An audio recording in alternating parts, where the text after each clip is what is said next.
After more than 3 decades of serving the Near East Side, the Neighborhood House is set to close at the end of the year.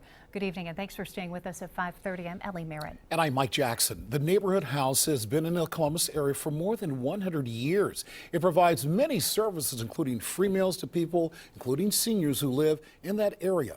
NBC4's Sean Lanier caught up with a few residents who are not happy about the possible closure.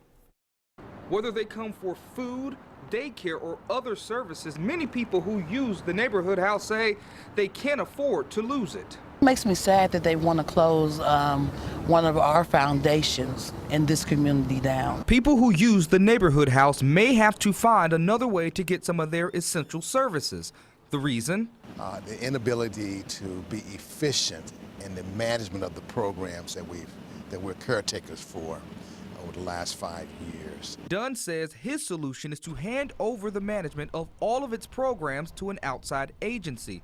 This group of men say they want a new board to take over so it can provide the same services that people in the community are used to having. It needs to remain as an independent, standalone body with its own executive director and own board. For people like Lori Mosley, the Neighborhood House helped her daughter, whose child died from SIDS. And the Neighborhood House was a big part of connecting us with resources, helping my daughter, Roshana, get help with getting her counseling. Lori says if it wasn't for them, her daughter could have been a statistic to suicide.